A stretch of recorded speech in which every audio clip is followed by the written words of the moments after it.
Modern feminism has destroyed women. You told them they don't need men. Now they're alone, depressed, and on antidepressants. You ruined an entire generation. No, Andrew, we freed women from men like you, men who see us as property, as servants, as objects. We don't need your toxic masculinity. We need equality. Equality? You don't want equality. You want special treatment while avoiding responsibility. That's not feminism. That's entitlement. Good evening. Tonight, the most controversial debate on the internet. Andrew Tate, self-proclaimed top G, former kickboxing champion, and the face of modern masculinity for millions of young men, versus a prominent feminist influencer, representing the voices of women fighting for equality in a patriarchal world. This is not just a debate. This is a culture war. Tate has been banned from nearly every platform for what critics call misogyny and toxic masculinity. Feminists call him dangerous.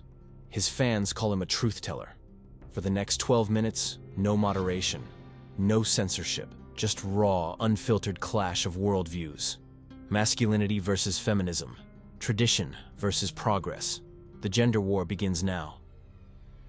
Let's start with the core issue. Andrew Tate is accused of promoting toxic masculinity. The idea that men must be dominant, aggressive, and emotionally detached. You say this harms both men and women. He says modern society is trying to feminize men and destroy masculinity entirely. Who's right? 1 minute. Toxic masculinity is absolutely real, and Andrew Tate is the poster child for it. He teaches young men that strength means dominance over women, that emotions are weakness, that violence is power. That's not masculinity, that's insecurity wrapped in aggression. Real masculinity is about being strong enough to be vulnerable. It's about respecting women as equals, not treating them as conquests or servants. It's about emotional intelligence, not emotional suppression. Tate's message is dangerous because it tells boys that the only way to be a man is to hurt others and suppress themselves. That leads to depression, violence, and broken relationships. Look at the statistics. Men have higher suicide rates, higher incarceration rates, and die younger, partly because they're taught to bottle up emotions and be tough. We're not trying to feminize men. We're trying to free them from a narrow, harmful definition of manhood that's destroying them. Men can be strong and kind, confident and respectful. That's what healthy masculinity looks like. Everything you just said is a lie designed to make men weak. Toxic masculinity doesn't exist. It's a term invented by feminists to attack men for being men. You want to destroy masculinity, then act surprised when men become depressed and weak. Let me tell you what real masculinity is. It's being strong. It's being a provider. It's being a protector. It's taking responsibility. It's leading your family. These are not toxic traits. These are the traits that built civilization. Men conquered nations, built empires, invented everything you use, not by being vulnerable and crying about their feelings. You talk about emotional intelligence. That's code for turning men into women. Men and women are different. We have different roles. Men are designed to be warriors, leaders, providers. Women are designed to be nurturers, caretakers, mothers.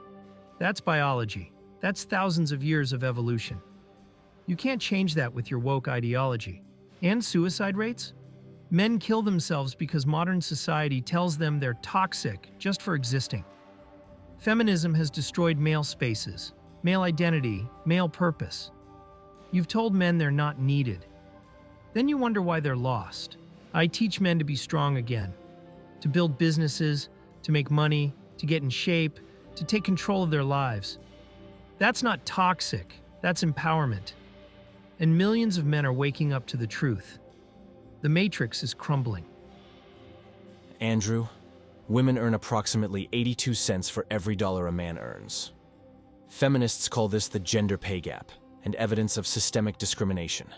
You've said this is a myth and that women simply make different choices. Explain. 1 minute. The wage gap is a statistical lie. It compares all men to all women, ignoring the fact that men work longer hours, choose higher-paying fields like engineering and tech, take fewer breaks in their careers, and negotiate salaries more aggressively. When you compare men and women doing the same job with the same experience, the gap disappears. Women choose lower-paying careers, teaching, nursing, social work. That's not discrimination, that's choice. Men choose dangerous, high-paying jobs, construction, mining, oil rigs. 93% of workplace deaths are men. Where's your outrage about that gap? And let's be real, many women prioritize family over career. They take years off to raise children. That affects earnings. You can't have it both ways. Demand flexible work and family time, then complain you're not earning as much as men who work 80-hour weeks. The wage gap is feminist propaganda designed to make women feel like victims. It's not real. Andrew's explanation is a classic example of blaming women for systemic discrimination. Yes, women make different choices, but why? Because society conditions girls from childhood to pursue feminine careers and discourages them from STEM fields. Because women face harassment and discrimination in male-dominated industries. Because workplaces are designed by and for men, with no paid maternity leave, no flexible schedules, no support for working mothers. And even when we control for job type, experience, and hours worked, a gap still exists. Multiple studies show women earn 2 to 7% less than men for identical work. That's billions of dollars stolen from women every year. As for workplace deaths, yes, men die more on the job. That's tragic. But it's not because women refuse to do dangerous work. It's because women are systematically excluded from those industries. When women try to enter construction or trades, they face hostility, harassment, and discrimination. And Andrew's comment about women choosing family over career? That's only a choice if men equally share childcare responsibilities, which they don't. Women do 2 to 3 times more unpaid domestic labor than men. We're expected to work full-time and be primary caregivers. That's not choice. That's a double burden created by patriarchy. The wage gap is real, the discrimination is real, and men like Andrew want to keep it that way.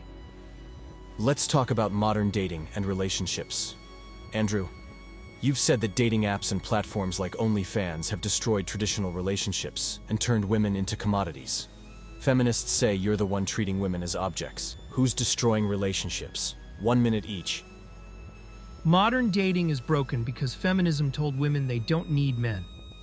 Now women are chasing careers, delaying marriage, and wondering why they're alone at 35 with cats. OnlyFans is the perfect example. Women selling their bodies online for money, destroying their ability to have real relationships, then complaining that men only see them as sex objects. You did that to yourselves. Dating apps give women inflated egos. An average woman gets hundreds of matches and thinks she's a queen. She rejects good men, chases the top 1% of guys, gets used and discarded, then blames all men. It's delusional. Men are checking out of relationships because modern women offer nothing. You're not feminine. You're not cooperative. You don't respect men. You demand 50-50 in everything except when the bill comes. Why would a successful man commit to that? I'm not treating women as objects. I'm telling the truth about what women have become. And deep down, you know I'm right. Andrew, your entire worldview is built on control and insecurity. You're terrified of women who don't need you. You want women dependent, submissive, and grateful for your protection. That's not love, that's ownership. OnlyFans? Women are taking control of their own sexuality and monetizing it on their terms, not yours. That terrifies you because it means women don't need men's approval or money.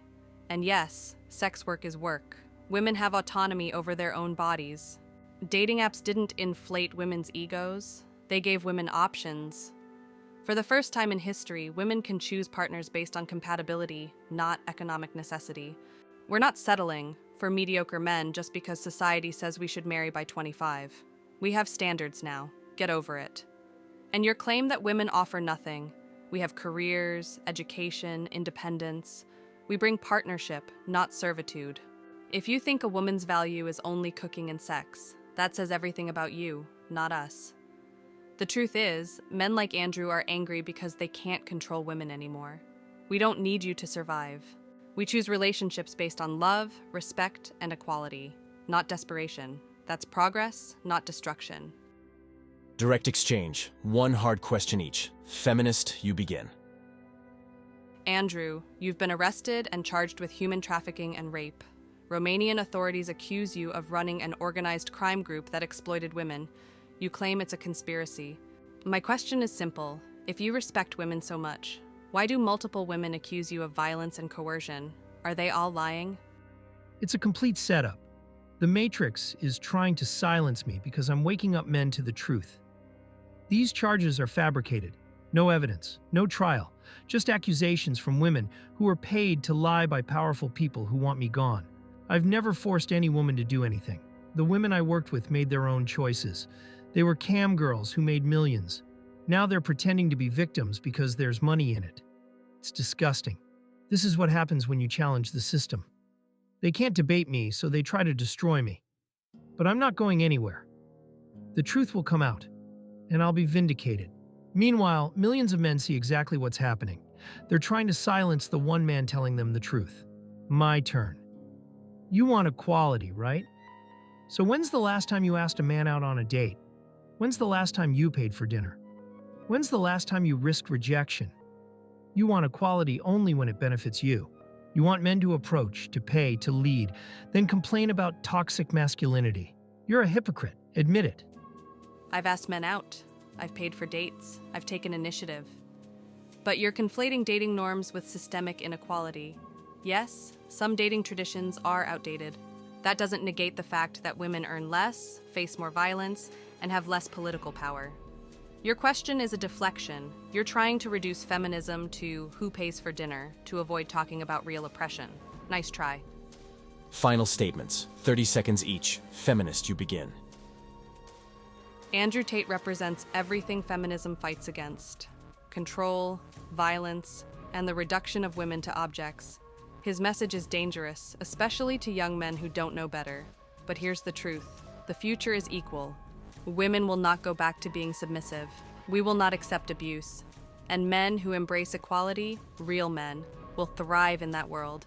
Andrew's worldview is dying. Good riddance. Feminism has failed women. You're more depressed, more medicated, more lonely than ever. You've been lied to. The truth is, men and women need each other.